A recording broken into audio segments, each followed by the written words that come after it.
Salut tout le monde, j'espère que vous allez bien. Donc aujourd'hui on se retrouve en vidéo pour vous parler d'un sujet que j'avais déjà évoqué sur mon blog. Donc c'est tout ce qui concerne ma pousse de cheveux. Donc faut savoir que il y a 2 ans j'avais un carré plongeant, j'étais brune et j'avais un carré plongeant mais vraiment bien plongeant. C'était limite rasé, vous voyez, au niveau de la nuque.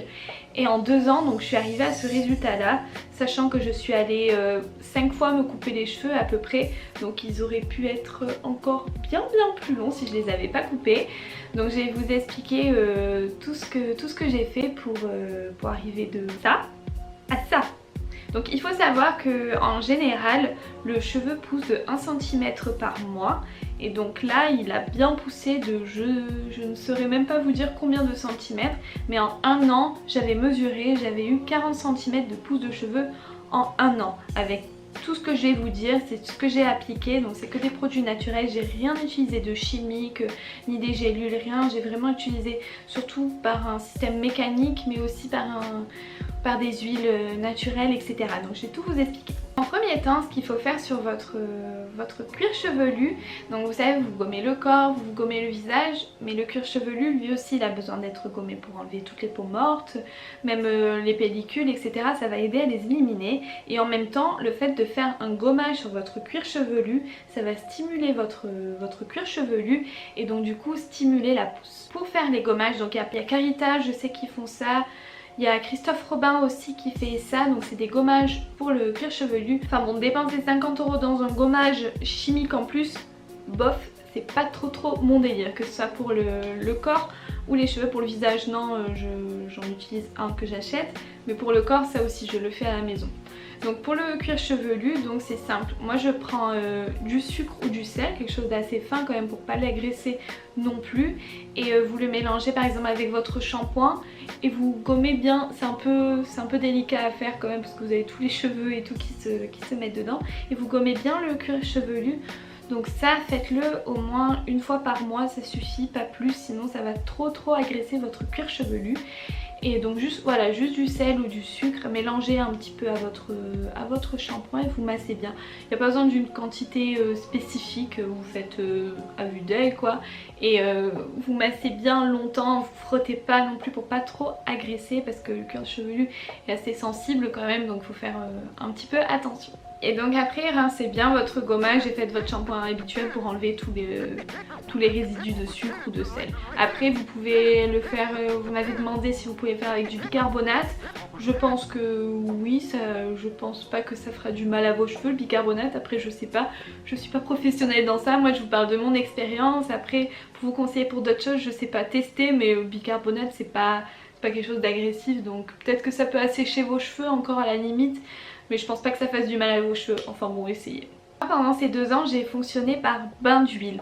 Donc vous allez bien appliquer et faire pénétrer par mouvement circulaire votre ou vos huiles sur votre cuir chevelu. On parle vraiment du cuir chevelu, hein. C'est comme une plante, si vous voulez qu'elle pousse, il faut l'arroser à la racine, pas sur la fleur, vous voyez. Et bien là c'est pareil, donc vous allez bien appliquer sur votre cuir chevelu, donc ça va pas graisser plus que d'habitude votre cuir chevelu parce que c'est des huiles assez adaptées.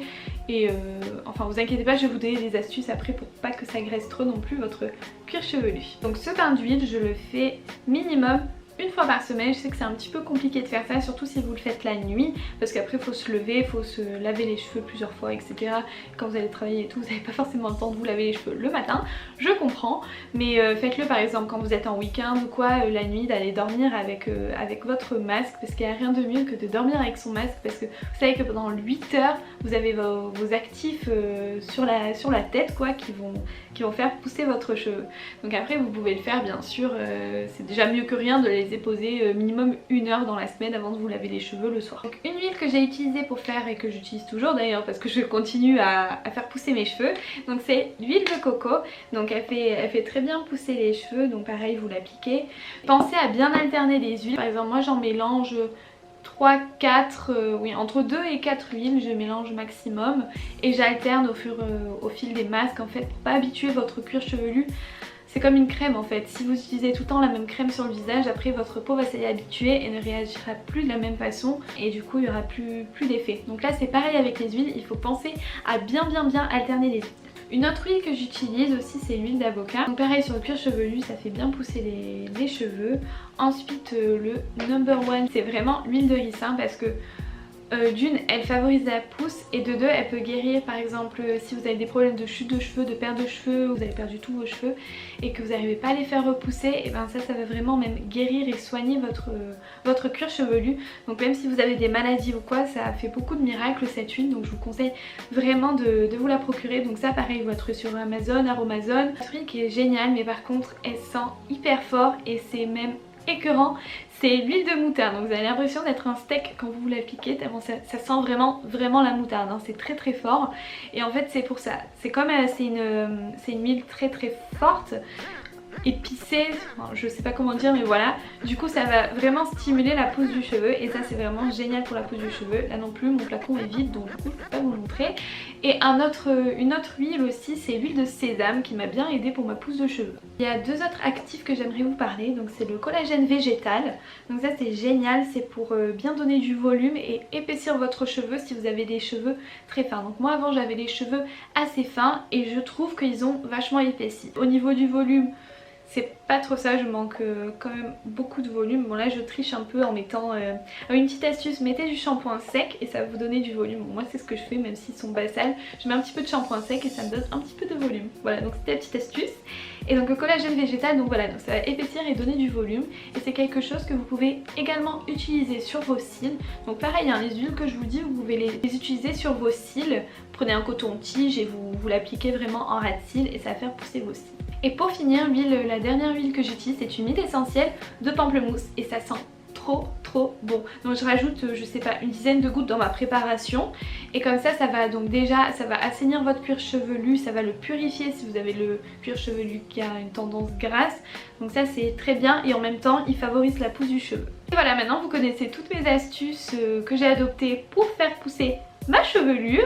Pour résumer, faites bien un gommage par mois du cuir chevelu, ensuite bien faire un bain d'huile une fois par semaine minimum et toute la nuit si possible, ça c'est le top du top.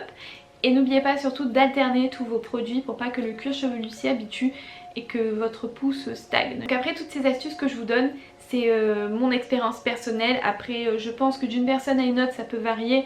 Je pense qu'on n'est pas tous pareils au niveau de la pousse. Il y en a qui peuvent avoir plus de mal à faire pousser leurs cheveux et d'autres plus facilement, mais de toute manière toutes ces astuces ne pourront pas vous faire de mal et vous faire que du bien à vos cheveux, donc je vous conseille d'essayer ça. Et dites-moi aussi dans les commentaires si vous avez d'autres astuces. On m'a parlé aussi avec de l'oignon aussi de faire pousser ses cheveux, mais bon moi ça me fait un petit peu peur, l'odeur de l'oignon sur les cheveux et d'avoir les cheveux après qui puent, c'est pas trop mon délire. Mais dites-moi si vous avez des petites astuces de grand-mère comme ça, naturelles bien sûr, pas des choses chimiques, rien. Pour les cheveux comme ça, je vais tester ça et puis ça pourra conseiller d'autres personnes. Dites-moi si vous avez essayé des huiles, que ça n'a pas marché sur vous, je sais pas, enfin faites partager votre expérience.